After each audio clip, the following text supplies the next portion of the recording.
Thank you so much. I'm so excited to be here tonight. This is the blind mole rat. This was the subject of both my master and PhD thesis. This amazing rodent lives in underground tunnels solitary and was found to be full of surprises.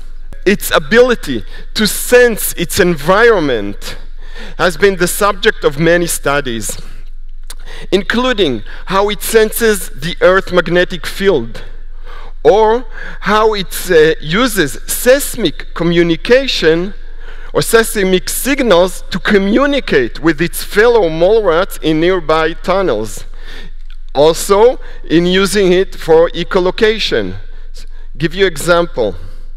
So, if you block the mole rat tunnel, it will make a detour. It will make a detour to connect the tunnels, and it will always take the shortest route. For somehow we managed to do that.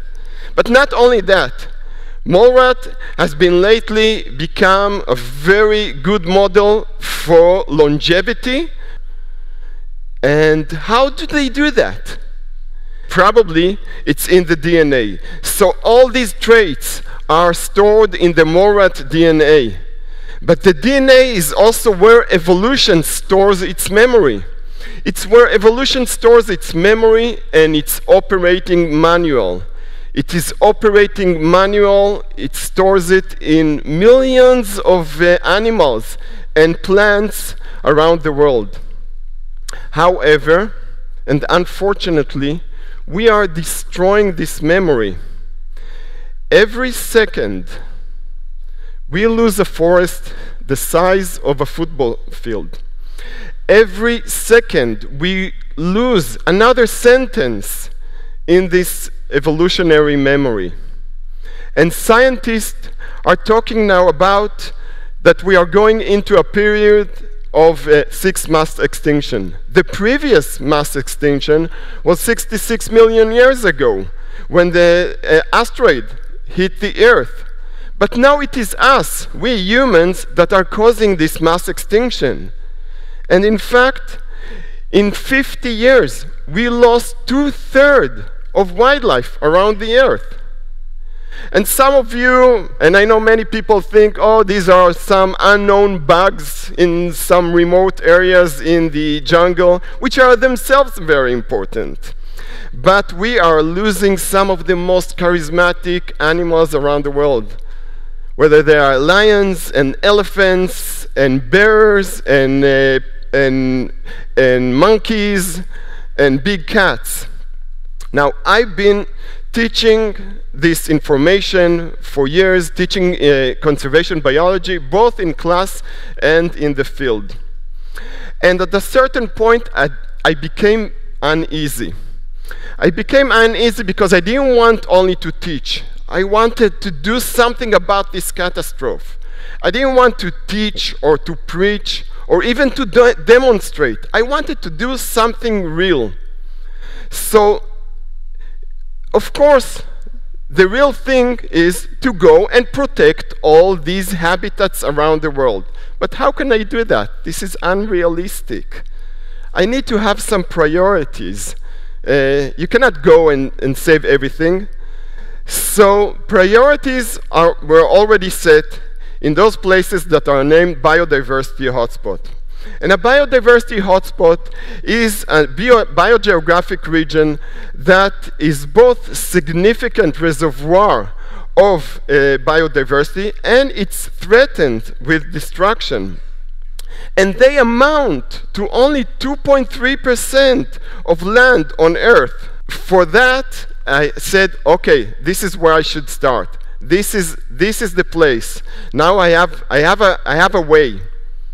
But still, 2.3% of the Earth is a lot. So I started to study this biodiversity hotspot, and then to my astonishment, I found out that 50% of them are areas in private ownership, are owned by private people. So now I got the solution. We can go and buy them. So easy.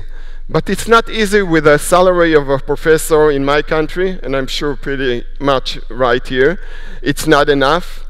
But I thought to myself, if we can buy them, we can maybe gather people, maybe ask people to join me, and together we would be able to go and buy those biodiversity hotspots.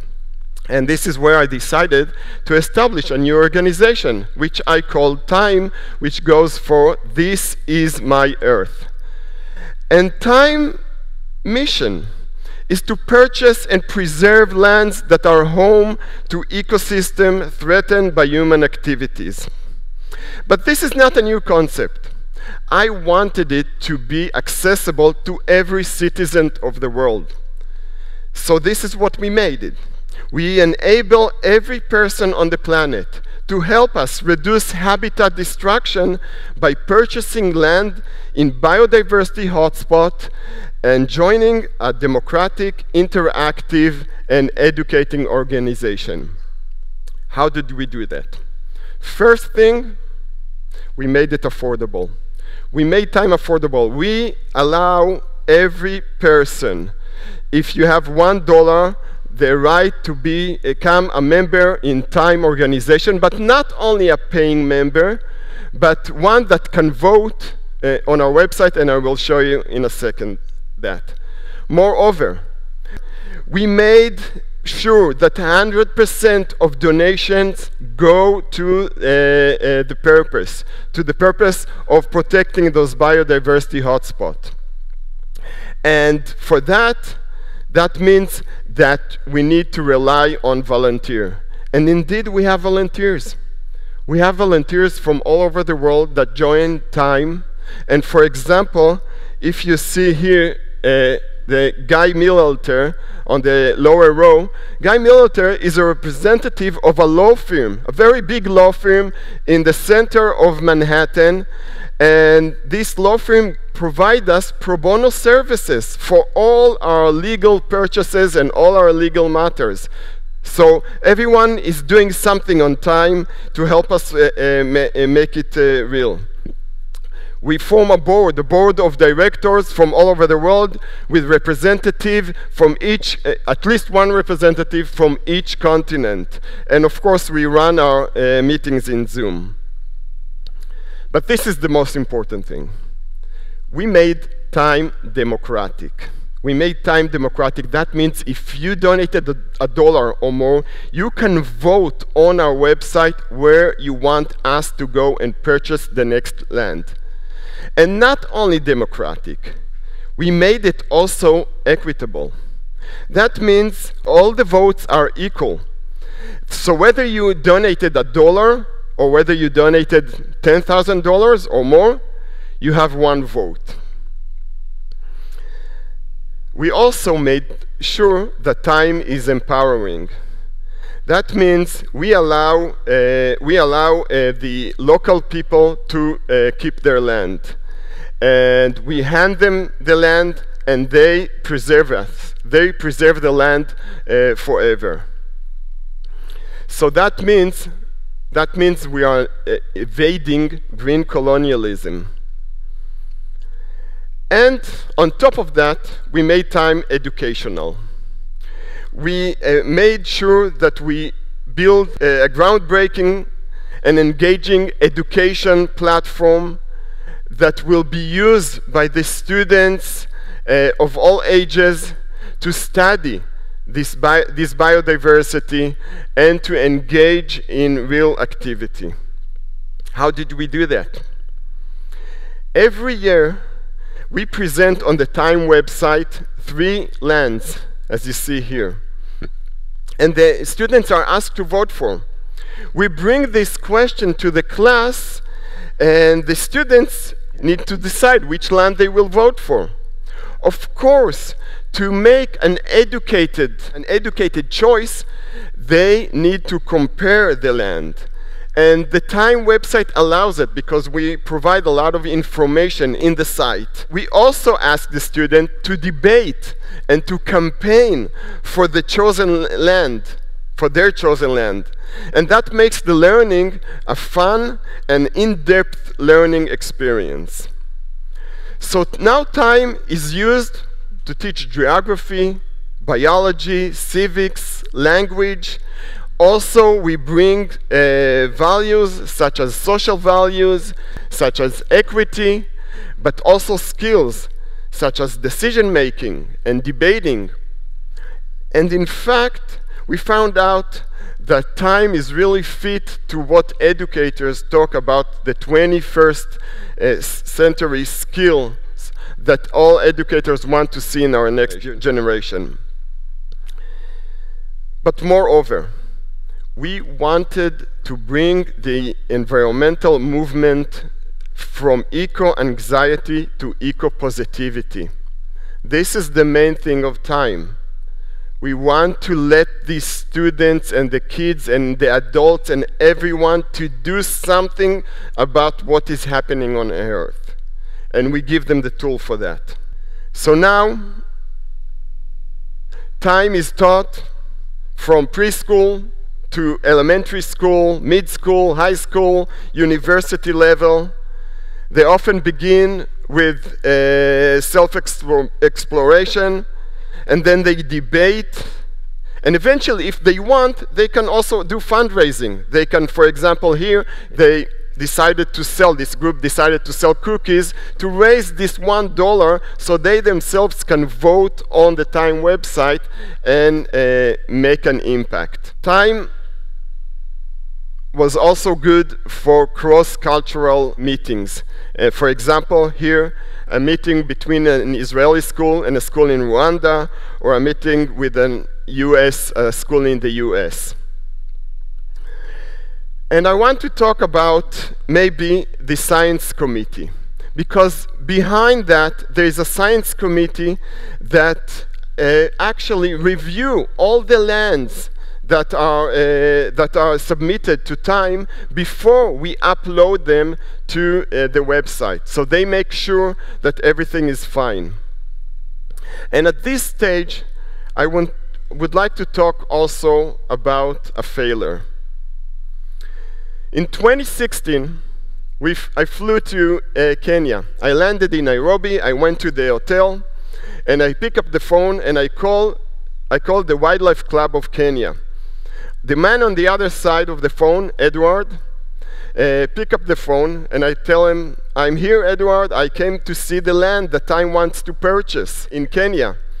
And Edward tells me, Mr. Uri, I'm really sorry, the land has been sold. My heart fell at that second, but the next day we were out in the field with the with the chair of WCK, Meg, Dr. Margaret Otenyo. And what you see here in the picture is Margaret debating and talking with the local farmers, trying to negotiate a good deal for our land. Unfortunately, we lost that land as well. So time is also a race against time to save all these places. But we have also successes. On the first year, we purchased a land in the Upper Amazon. And then on the second year, another land in the Upper Amazon, even bigger. And then one in the Caribbean, and one in Colombia, and in Brazil, and in Kenya, and another one in Kenya, and one in Ecuador. On the top picture, you see Isidoro and Donatilla.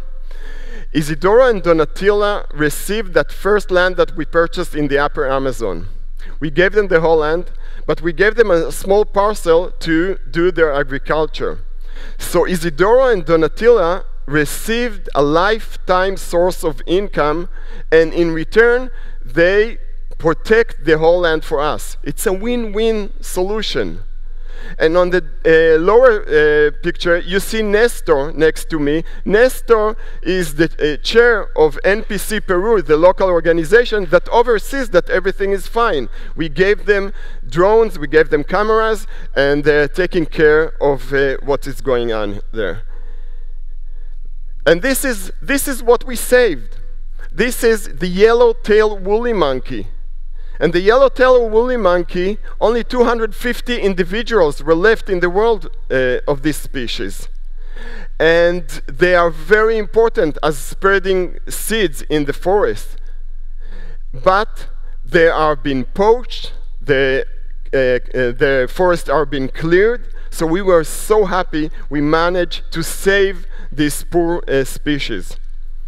Let me give you another story about this animal. This is the night monkey. They live in family group. The daddy is the one that takes care of the kids. And soon before I arrived there, the NPC Peru found this poor monkey that they killed his dad, and the people there wanted to sell it to in the local farmer as a pet. They managed to save it, and what you see here, we are taking it to the Time land, and Isidoro is releasing it. And all these successes really bring happiness to the students. And I want to show you two reflections of the students. So one of them said, the activity allowed me to take initiative and realize that through my actions, I can promote goals that are important to me and not rely on others to do it. This is eco-positivity. Or the other one said, I felt incredibly proud that I both contributed to the cause and gained new knowledge. And for example, here's another land that we saved. And just to give you an example, this amazing land on that year, it's 700 hectares, and it cost us only $18,000. So on that year that we purchased the land, a kid that donated $1 from his weekly allowance saved 400 square meters. With $1, you can buy, I think, in central Athens, something like 4 square centimeters. And here is another example from Colombia. Here you see that by saving one species, in this case the monkey that you see here, the spider monkey, we save many other species, all holding the evolutionary memory for us. And I want to end with two success stories. One from the past year. This is the choco forest, amazing choco forest that we managed to save. And maybe the triumph is the next slide. This is again Margaret Otenyo, Dr. Meg, standing on the land that Time purchased this past year and pointing to a herd of elephants crossing the land. So Time is about education, it's about conservation, and it's about democracy. Thank you.